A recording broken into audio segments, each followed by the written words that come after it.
تليفون مين اللي معايا؟ ما خدته وخدتي على تليفون، انا بعت التليفون عشان اجيب له علاج. هو فين هو مش بيتحط فوق؟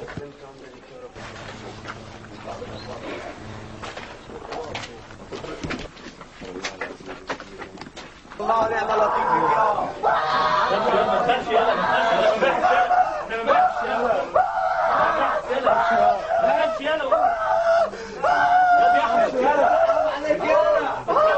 ما تخافش يلا ما تخافش يلا ما تخافش يا رب. الله اكبر الله اكبر الله اكبر. سيدنا صلي يا ربنا يا رب. الحمد لله سيدنا ارجع يا ربنا يا ربنا. الله اكبر الله اكبر الله اكبر الله اكبر الله اكبر الله اكبر الله اكبر. انت هنا من يوم ايه؟ بقالك كام يوم؟ من يوم لحد هنا كهرباء. بقالك كام يوم يا؟ 5 ايام. كام يوم؟ 5 ايام كهرباء يا باشا وميه وكلها. الله اكبر الله اكبر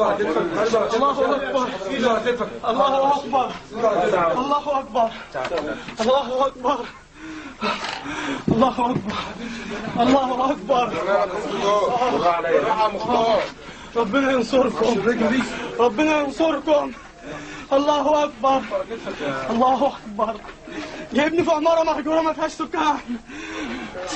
6 ايام عذاب. الله اكبر الله اكبر الله اكبر الله اكبر. اشهد ان لا اله الا الله اشهد ان لا اله الا الله اشهد ان محمدا رسول الله. اللهم اضرب الظالمين بالظالمين واخرجنا منهم سالمين. الله اكبر الله اكبر. ربنا ينصركم ربنا ينصركم ربنا ينصركم ربنا ينصركم ربنا ينصركم ربنا ينصركم ربنا ينصركم ربنا ينصركم ربنا ينصركم.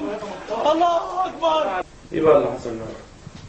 الشاب ديتي محترف في المنطقه هناك وكل الناس بتخاف منه في المنطقه اللي احنا قاعدين فيها، وكل يوم يجي يقول لي تعالى اسهر معايا سهره، بقول له انا ماليش في السهرات دي ولا حاجه. قال لي تعالى نقعد مع بعضينا شويه. طلعت قعدت معاه فوق، خفت منه من اصحابه فضل بتقعد معاه شويه خلاص وانزل. طلعت قعدت معاه شويه فوق لقيتهم كتفوني وكهرباء وعذاب ويقولوا كلم اهلك. مش هقدر اكلم اهلي عشان اهلي ما يقلقوش عليا ووالدي ووالدتي. برضه اصلا يديني كهرباء زياده لغايه ما كلمتهم. طلب مني 28000 جنيه